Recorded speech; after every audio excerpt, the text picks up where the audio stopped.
One of these days when I do the Lunaverse episodes, I'm going to actually find a way to keep it at proper episode count. Until then, here's Chapter 2 of Just Us Little Ponies, which I'm pretty positive is episode 15 of this series. Of Season 2. Unwarranted comments. Hey Snails, you can open your eyes now! Raindrop's voice was unusually bright and cheerful, especially given that there wasn't even the slightest chance of rain that day. We're here!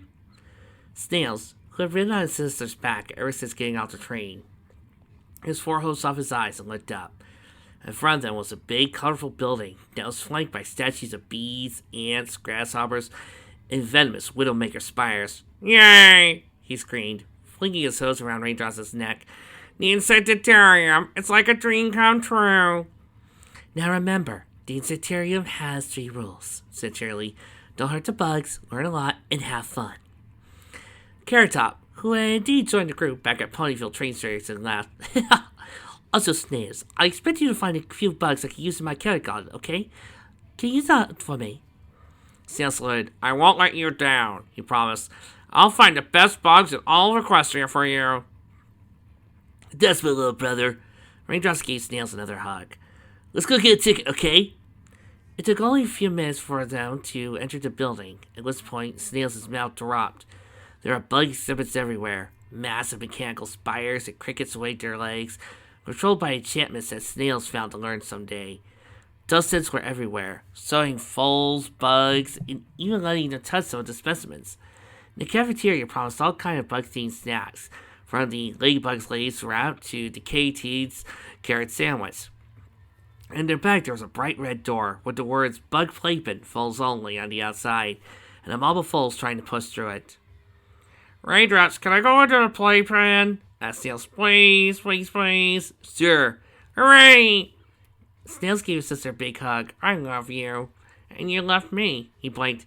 I'm a good little brother, aren't I? Of course you are. You're the best little brother I can hope for. Raindrops pat him on the head. Now go have fun. Don't want you to come back until even you are all bugged out. Snails grinned and scampered off. Cheerily smiled as the cult ran to the playpen area. Your brother is one of my most excitable students, Raindrops. It's a joy to have such energy in class. Raindrops laughed. I should tell you sometime about the bug and music park he built in the backyard. He's a good foal. All foals are good, said Shirley. Well, there's many good foals, and then there's Diamond Tiara and Silver Spoon. Raindrops paused. I hope you'll talk to them. Let me rephrase. You're going to talk to them. Raindrop's eyes suddenly flashed. Those 2 brats! I will, don't worry. Shirley held up a hoof as to soothe Raindrops. I already drafted the next parent-teacher notice on the train here. Good. Snails deserves to do better to be bullied by those 2 every day. Raindrops took a deep breath, making herself calm down. It's not right. I agree, Shirley sighed. I'll try again to show them the error of their ways, in as much detail as necessary. She paused. If it makes you feel better, Snails shouldn't have had to deal with this for 2 months longer. Foals do tend to mature with time. In the meantime, asked Carrot Top. Shirley gave a thin smile. Detention and homework, and plenty of both. The 3 laughed merrily. After a few moments, Shirley glanced at the sun. I should head over to the educator's workshop. The Insectarian staff will be listing all the resources they have to help us teach foals about bugs. I'm hoping that field trips are one of them. I think it would really be educational to take the foals here for a day, provided they don't get lost again. Yes, provided that would be nice, said Carrot Top as Raindrops laughed. I'll be at the exhibits on farming bugs. See if there's anything new the Farmers Union should know about. Shirley grinned. That's a wonderful idea, Carrot Top. See? We all know you've got good business sense. Carrot Top and Farmer blushed. It was Green Grape's idea. After a short pause, Shirley stammered an apology, but Carrot Top smiled. It's okay. My credentials as a light academia behind the scenes tour anyways. Red Onion's convincing me they're breeding super bees to produce twice as much as honey as other hives. So I'll go find out if it's true. If it is, the Farmers Union might get first dibs. You'll be here all day? Raindrops asked. Carrot Top nodded, but Shirley shook her head. The workshop breaks for lunch. I'm meeting an old friend at the Yummy Flower. Feel free to come by. Judy would love to meet you. Judy? asked Carrot Top. Who's she? Judy Empey. I knew her in my youth. She ran a little import-export business in Caroline. We worked together a few times and became friends. Something about the way Charlie stressed the words import-export struck Raindrops as odd. An import-export business, huh? Sure. For instance, let's say you wanted to find Frederick Scott for your special sun pony, and the imports were closed because the equestrian diplomat was overheard saying that Frederick Present's mane was ugly, and all trains shut down for a week. She had you covered. Charlie giggled. We certainly got into some hijinks. Carrot Top blinked. You're having lunch with a criminal. Well, she's gone straight now. And trust me, she's a great pony. You'll love her from here. Raindrops opened her mouth to make a quip. Suddenly found herself thinking of something else. This is gonna be so awesome, said Snails as he dragged out a box of full dusty comic books. My true terrarium will be the biggest ever. Raindrops couldn't hide her grin. Snails had worked on a bug terrarium for over a month, carefully turning an old fish tank into a perfect bug habitat. Where will you put it? Right here. Snails finished moving the comics to the center of the room, then dragged the terrarium from the door to the spot where the bug comics had been. It's too bad I don't have room for these comics, but bugs are much more awesome. They play with you and they're good to cuddle with on rainy days. What do you do with the comics? I asked Miss Shirley for advice. She said if I don't have room for them anymore, and don't read them anyways, then I used to give them to other colts of fillies, so they can have fun with them too. And I counted. I have just enough for everyone gets one. Every pony? Asked Raindrops as Snails began to drag the comics downstairs. Uh-huh, every pony. That way, every pony can know how awesome Captain Horseshoe is. Raindrops didn't give the answer any more thought until later that night, when they were eating dinner at home. Noting Snails' happy smile, Raindrops asked, How'd the comic giveaway go? Oh, it was really fun. Almost every pony liked them. Almost? Well, Snails' smile dipped for a moment. Diamond Tiara called me a dork and threw hers in a mud puddle. He was quiet for a moment. But the rest of the foals really liked them. Snails was following me around all day, thanking me, and for a moment, Raindrops could only think of Diamond Tiara. The arrogant filly who once again hurt Snails when all he was trying to do was being nice to her, despite all preceding cruelties. But then Snails began to levitate the mustard towards himself, and Shutterbug raced to help before he spattered him all across the laundry condiments. Raindrops let the thought sink to the back of her mind. Raindrops didn't understand exactly what brought that memory to mind. She just shook her head, told herself that Charlie was vouching for duty and pay. That was enough. I like the mirror, she said. Any friend of yours is a friend of ours. Wonderful, said Charlie. This will be so much fun. I'll make sure she tells all the awesome stories, especially the one where our wagon broke down at the Griffith Kingdom equestrian border, with the local warlord right on our tails, and we all had to defend ourselves with a dozen keg of cider, she grinned. Who knew Lord Pinky Claw could drink so much? And we should tell her our stories too, like when you and your martial art teacher got stumped by those stallions from a rival martial arts school. That wasn't much of a story. We just kicked their flanks, said Raindrops. Carrot Top opened her mouth, closed it, and then said, I guess I could talk about farming or something. For a moment, she looked troubled. Raindrops frowned. You okay? Me? I'm fine, said Carrot Top. Don't do anything about me. Anyways, I've called to go to the farming bug swing. See you later. She cantered off. A moment later, Charlie left as well, and Raindrops settled in to wait for Snails. Max wrinkled his nose as he climbed up the stairs leading to the Garrett apartment. He'd never been to this part of town, and he doubled down way back.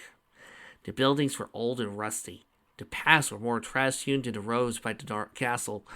It wasn't quite a slum, but it wasn't anywhere a tourist would ever willingly go either.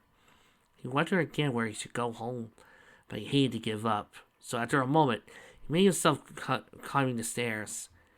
He got to the Jasmine Treehouse, which he first visited mess with the Sun Cult 6 months ago, which he still tried to patronize at least every 2 weeks. So it was peaceful and tranquil, a nice respite from the constant political scrambling of the court.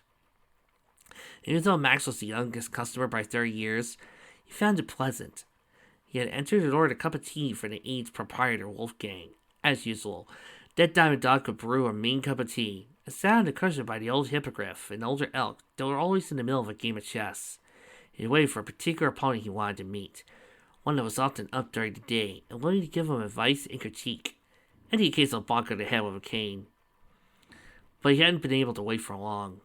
Wolfgang looked over from the coffee pot he was working on and called out, "You didn't sing Retrocuson today."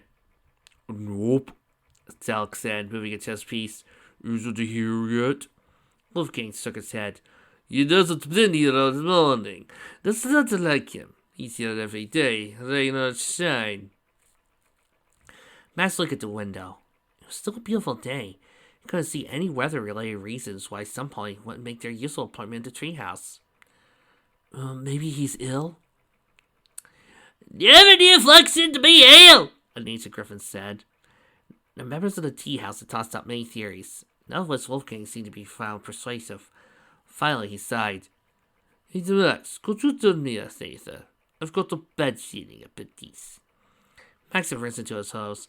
Wolfgang had helped him save several lives a few months ago, during the Sun Cold affair, and Max knew the old diamond dog was more perceptive than most ponies gave him credit for. "What is it?" "Could you check on Flecklarson? He's coming every day for the past 5 years. Thunderstorms, blizzards, even holidays. I'm worried he's hurt." "Maybe he's died," the hippogriff had said. There was someone who knew that death was very near for all of them. Long since made her peace would matter. "Maybe so," Wolfgang had agreed, "but I'd like to know for sure. You're not doing anything else that's more important, are you, Max? Could you look in on him?" And so Max found himself in an obscure neighborhood, approaching an old apartment. One host, he thought it was nice to do something directly for a change, take a step to solve a problem, rather than writing a bill that might, in 5 months, set other actions in motion that might one day accomplish something. But at the same time, he was a noble of the court. He wanted to be doing important things that helped ponies, and now he couldn't, because sister thought he was useless. He wasn't mad that he was literally stuck looking for a senior citizen who had probably just forgotten to get tea that day. He was frustrated that it was literally the most important thing he could be doing at the moment. He sighed and put a hoof on the stairwell to steady himself. Yes, he was frustrated by his work sometimes. The arcane procedures that were needed to just pass a simple transportation funding bill were enough to make him wish he was trapped on a mountain during a blizzard instead. Yes, he'd rather be helping build a road again, or at least writing bills to fund roads to towns that needed them. He was finally starting to have an impact, after having spent so much time learning from Posey and his other teachers. And even if it wasn't the same as building something with his own host, he'd rather have that kind of effect on the nation's ponies than none at all. But if he couldn't serve the government at that moment, because Fisher wouldn't let him contribute to the latest crisis, they could at least see if this one pony was in trouble. After all, he served the citizens of the nation, and this nation might need him. Feeling a little better, Max reached the apartment and knocked. "Mr. Feckelson?" Wolfgang said. The door swung open. Puzzled, Max entered the apartment and looked around. It was small and decorated, mostly with pictures of racetracks and the occasional trophy, as if Feckelson had been a champion runner a long time ago. Max also found a series of yellow newspaper articles pinned to one wall. They spoke of a famous cat burglar, the Cat-like Cult, who had been active in the city 25 years prior. The last article said the Cat-like Cult had stolen the Carter Trophy, a very prestigious award granted to the top 20 miles in the nation. Max frowned. Had Feckelson won the Cantor Trophy, only to be stolen by the burglar? Maybe then he was trying to track down the burglar, and found a lead, and had gone looking for him. But the crime was 25 years old. Max couldn't see what kind of lead Feckelson might have found at this point. Or maybe Feckelson had been the burglar, chronicling his own career. But why do anything different now than before? Maybe he was an amateur sleuth who liked following up on cold cases. Max didn't know. What he did know was Feckelson wasn't there. There was no sign of a struggle. Max was about to turn around and tell Wolfgang he had no luck when he saw a table by the bed with a large ornate trophy, the most ornate in the apartment, and a notepad with writing on it. It had, Max saw, a few names and times listed in rows, as their appointment schedule. One such name, Don Aricure, showed up several times. Listed next to the last time was a price, a very large one at that. Next to that was a single pair of words, bits only. Max hesitated. This was starting to remind him again of his run-in with the Sun Cult 6 months ago.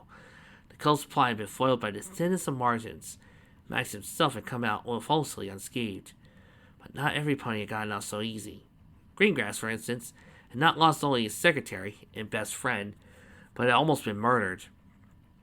Max had no desire to get involved in another mess involving criminal elements within the city. Getting attacked by a pony the size of a small carriage once was enough for him. Besides, technically this was his job. The guards were the ponies whose duty was to look into things like this.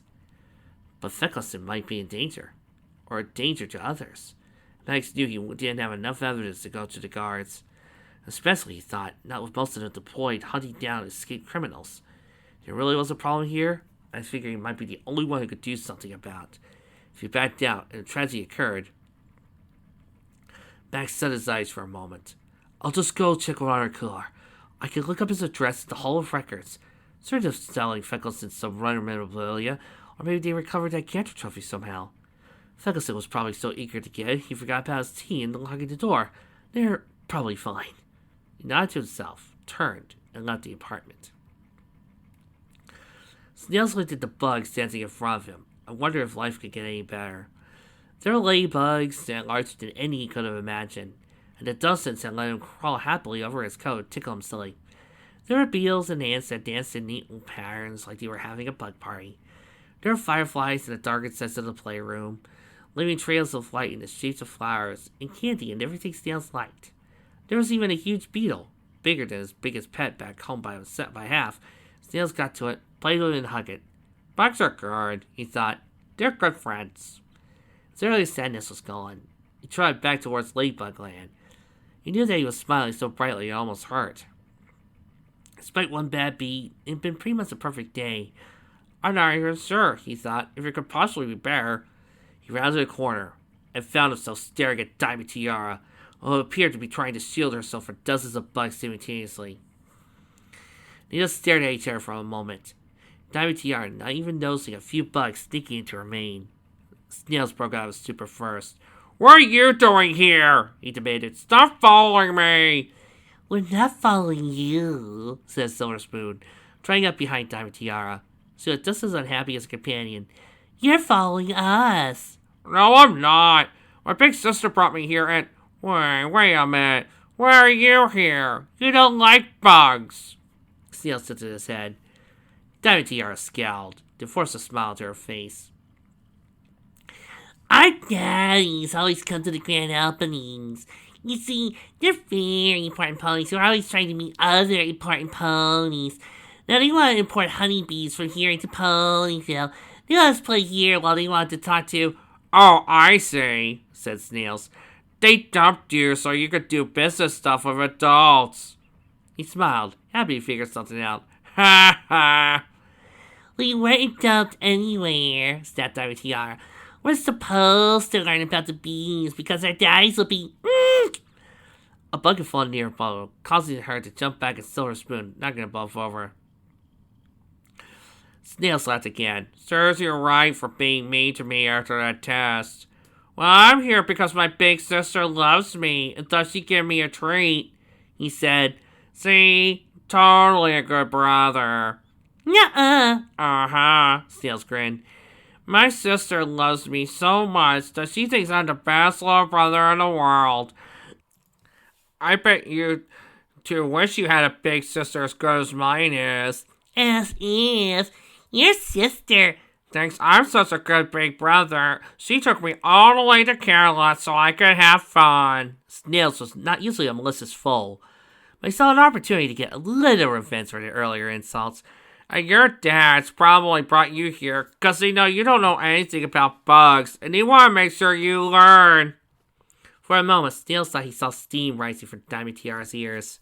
So even as the roof was playing a jumping on him, it came right in his face. But Silver Spoon put a hoof on her shoulder. Ignore him, DT. Let's just wait for our daddies. They'll buy us something nice for the ride home. Unfortunately, Snails could not wait for one parting jab. Yeah, but they can't buy you the best sister in the world. He beamed. Because you can't buy ponies. I already got the big sister. Says so, said WTR. Raindrops is just some weatherman who... Silver Spoon paused, as if thinking something over. A small smile formed on her face. She put a hoof on WTR's shoulder to quiet her, then said, What do you mean you can't buy ponies? Don't you... Oh, she trailed off and gave WTR a beautiful look. He doesn't know. Know what? Asked Snails. Probably some dumb girly thing. Silver Spoon waved us off. In fact, Snails, isn't your birthday soon?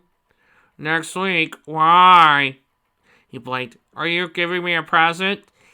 We would, but see, you won't be around to get it, Silver Spoon sighed. Snails, do you know what a warranty is? The foal frowned. It's, where if you get something and it breaks, you could give it back and get a new one, right? Exactly. So if your clothes are foul by tore, you can return that to you before the warranty ran out? Snails blinked. Yes, but who cares? Because your warranty is about to run out, Snails. Silver Spoon spread her hose wide. Didn't any pony tell you where foals come from? It's from the Foal Company, and all foals come with warranties, but they expire on their birthdays, and yours is about to run out. Raindrops is probably here to replace you before she can't trade you back anymore. Snails blinked. But wait, foals don't come from stores. Oh yeah? Where do they come from? Said Silver Spoon. Do they grow up from the ground? Do adults pick them from trees? Do women craft them from stardust? Snails blushed.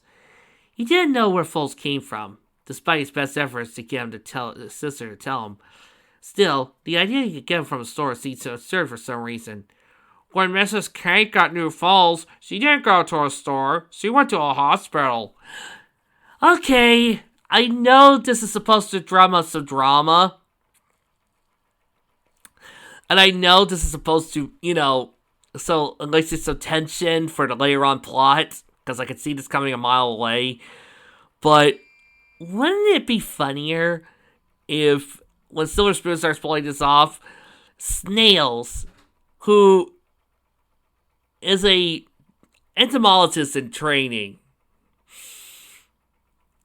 tells Diamond Tiara no, tells Silver Spoon no, and then proceeds to go through not how ponies do it, but how bugs give birth. And starts comparing bug reproduction to ponies. I mean, that would be hilarious. You see, the female starts laying a bunch of eggs, and then the male proceeds to start fertilizing the eggs with his long penis, and then after that, a bunch of little baby ponies are born, and the ones who stay are the ones who can survive the longest. Which means I got lucky out of all of them. Or, come to find out, he actually does know. Because he studied. I'm just saying, that would be funnier.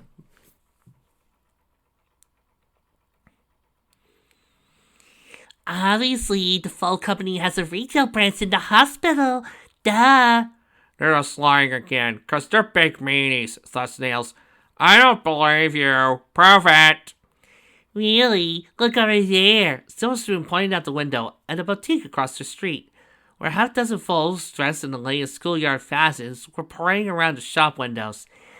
The store's got half a dozen of the newest, best models right there. Isn't that a clothing store?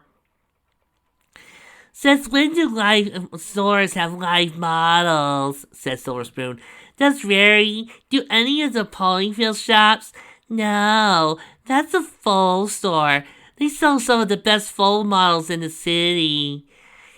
Just wanted to put the old Snails model to shame. And Diamond Tiara, you're smart, you're fast, you got great special talents like being awesome or being rich. That's stupid, said Snails. And even if you could replace foals, Raindrops wouldn't. My sister thinks my special talent's fine. There's nothing she wants in a brother I don't have. How about wings? Said Silver Spoon. Snails blunt. He did know that his parents had been forced to move from Cloudsdale because he, like his entire family, was not a Pegasus.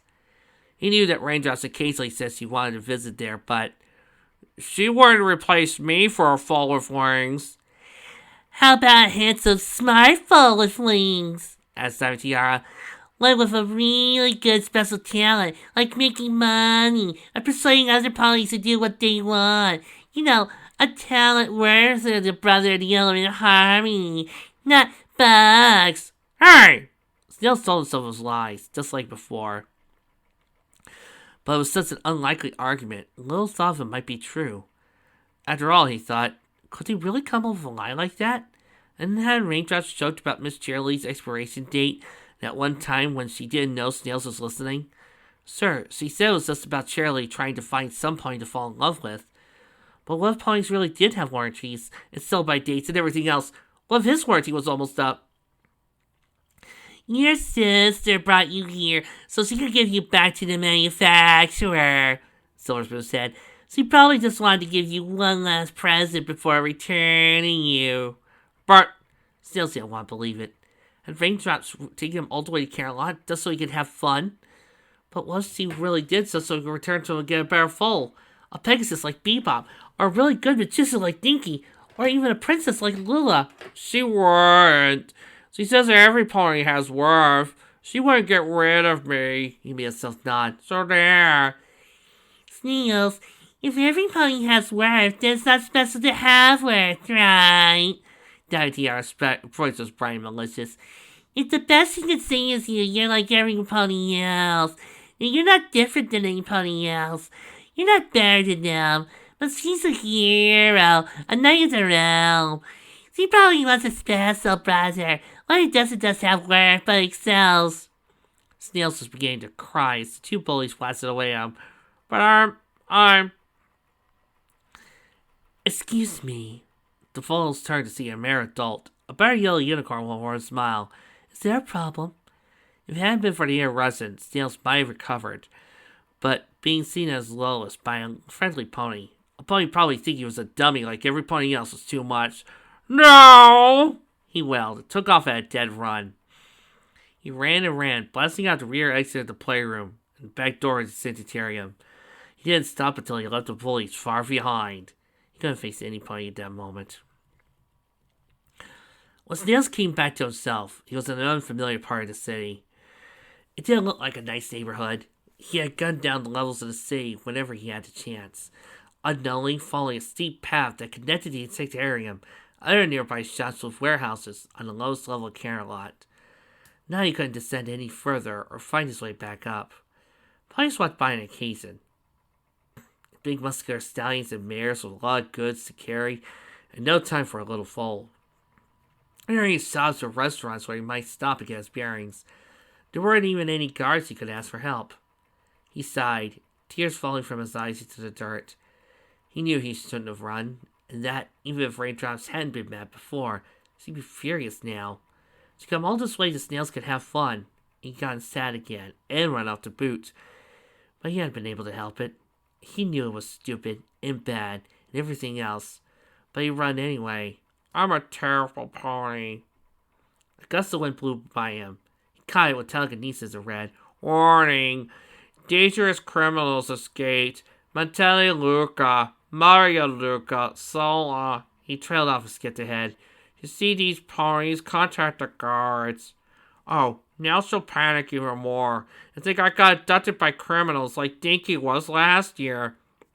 If she finds out I ran because I'm a stupid weak dummy, she'll hate me and have me replaced. Snails recalled how the cakes had gotten new foals. Twins.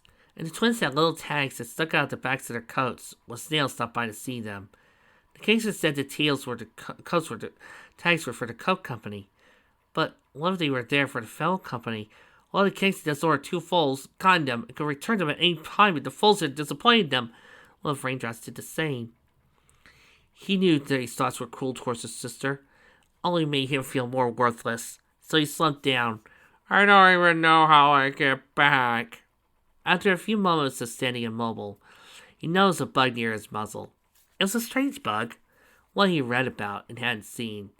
It was about as two big bits laid end to end, and its feet were unusually big and strong, like a potato bug, he thought. Where did it come from? I didn't think there were any in Equestria. They're a mild west bug. Hi, said Snails. I'm sorry I can't play with you now. I'm lost, and could you help me find somewhere safe to go, please? It began walking away. Snails blinked and began chasing after it. Hey, wait up! He didn't know why he should be following this bug, but he didn't have anything else he could do. And maybe the bug was smarter than him and could figure something else. Where are we? The bug didn't answer. It just kept moving. Usually quick for a bug. Snails chased it through the warehouse lanes, steadily moving it from the inhabited, active warehouses to a set of blocks which most buildings seemed abandoned. The bug slid towards one of these buildings and slid through a crack under the door and was gone. Come back! Snails climbed through an open window, found himself in an empty, hangar-sized room. There was a steep stairwell down, so Snails raced down the stairs, looking for his bug, and found himself in a beautiful garden. He stared at the impossible sight. There were flowers of every color and type, tranquil paths winding through them, and even a small pond in the center. Vines climbed the walls towards the ceiling, heavy with grapes that looked and smelled delicious. Bugs. I could cross from bugs. One Snails knew well from his studies. He scampered around under Huff and buzzed in the air, pollinating flowers and turning the soil. Wow, breathed Snails. He found the potato bug, as well as its buddies, quickly. One rose bush along the main path seemed to be having trouble.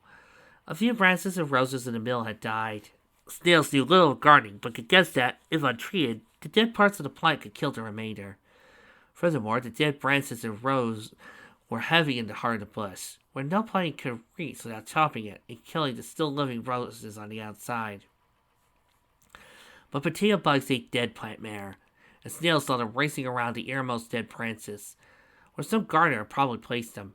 It was, he realized, a smart way of helping get rid of the dead parts of the plant, by having a bunch of bugs eat them, without hurting the rest of it. Crawl. From across the garden, another pony rose up from behind the bush he had been working. Who's there? Snails was nervous for a moment. Then remembered he knew this pony from another trip to Carolot.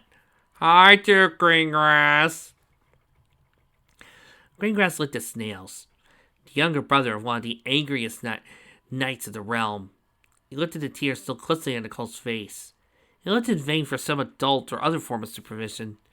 He looked, in his mind, at images of raindrops tracking her wandering brother down, assuming Greengrass had abducted him, kicking in the face.